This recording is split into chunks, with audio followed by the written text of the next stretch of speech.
Welcome back, everyone. Recently, I posted a video on 3 secrets of the Islamic slave trade. Many cowards in the West won't even comment on this little known history and present reality. And for some reason, one particular slave trade is conspicuously absent from most world history books. Muslim apologists, as honest as ever, take advantage of this and recast Islam as a religion for all with a spotless past. Others in countries under Muslim control can't speak out critically, lest they be subjected to some peaceful retaliation by the religion of peace. But a lot of people did speak out in that video from various parts of the world in the comments section.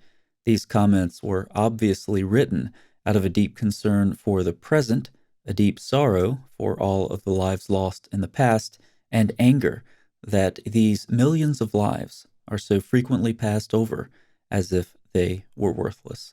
So let's take a look at some of these comments together. Istanbul was also the center of the slave trade in the Caucasus and the Balkans. Probably every family experienced all the horrors of the slave trade. I'm surprised you didn't quote Simon Webb's book, The Forgotten Slave Trade, The White European Slaves of Islam. I've placed a link to that book in the description box. I recommend it. The Islamists were brutal towards white slaves, and so many died.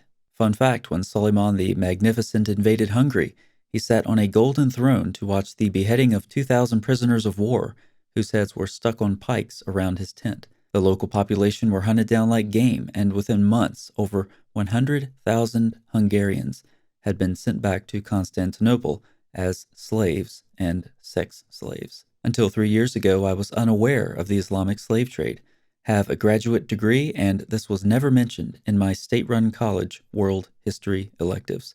The last few years, I have had my own renaissance and become more enlightened to the despair caused by this ideology. Another valuable book which talks about this topic and quotes Islamic sources often is Robert Spencer's The History of Jihad, well worth the read. A link to that book is also in the description box. One option, of course, is to ignore the millions enslaved and bring up one example, as we see in this comment. Abolish slavery? How about Bilal? Contrary to what many Muslims believe and claim, notice the special characters inserted to avoid YouTube's aggressive comment moderating algorithms. Muhammad never set Bilal free, and then the hadith is cited. After Muhammad was dead, Bilal was still a slave. Abid, the plural of abd, is an Arabic word meaning servant or slave. The term is widely used in the Arab world as an ethnic slur for black people and dates back to the Arab-Muslim slave trade of sub-Saharan Africa 1400 years ago. Anyone who thinks that Islamic slavery was mild and merciful should read the account of Captain James Riley, who spent years as a slave in the Sahara. He and his crew were captured and enslaved by local Muslims when their ship foundered off the coast of Western Sahara. Their suffering in the desert was almost too brutal to believe. Many of the captives never returned home again. Thanks for exploding the myth that Islamic slavery was somehow more benevolent than its Western counterpart. In reality, it was far more barbaric. Black South African here, and I'd like to thank you for your hard work in waking up my people and acknowledging this overlooked injustice against them. Proud to have you as a brother. When I ask Muslims when the market in Mecca was closed down and what pressure was brought to bear to do this, they run away. That's probably because well into the 20th century, Mecca was still the slave trade capital of the world. They cannot defend it, so they do everything they can to deny it. Good video. I myself debated Muslims, and they denied the presence of slavery in Islam. They even put it mildly and called it servitude. Greetings from North Africa. And you didn't even mention the mass castrations. It's the reason why there isn't a massive black diaspora in the Middle East and North Africa like that of the Americas. Mass castrations are exactly what's mentioned in this lengthy comment, so I'll summarize it. First, attention is drawn to something several historians have noted, namely the preference for young girls in the Islamic slave trade. And as previously alluded to, this comment mentions the mass castration by Arab slave traders. A high percentage of males died during these brutal procedures. The comment draws attention to castration of both black and white slaves. I'll just clarify that, in general, the castration for blacks was much more severe than for whites. The former had the entirety of their genitalia removed, while the latter did not. John Azuma's book that I referenced in my other video also discusses this. It is not an easy read. You should take a look at the Kaphala system in the Middle East. I think that's referring to the migrant worker system. Most of the victims are women from poor countries in Asia and Africa.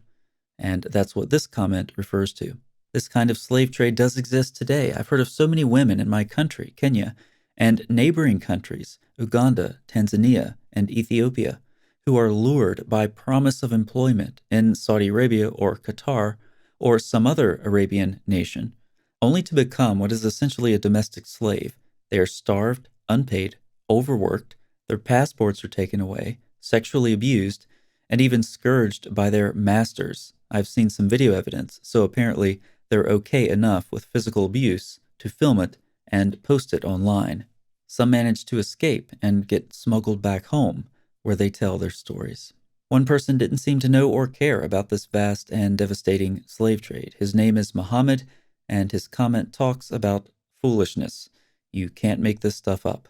I'm shocked this guy is still making videos. Get ready for the poetic part. What a fool, and many are the fools who eat up this foolishness. There were many more great examples, but that's all I had time to collect. You can go back to the original video and read more if you like. I think it will be worth your time. I hope these videos serve both as a reminder never to forget or gloss over tragedies of the past, and as a voice for people who don't have one.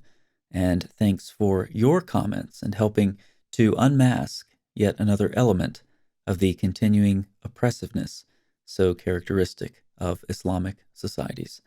Thanks so much for watching. I'll see you next time.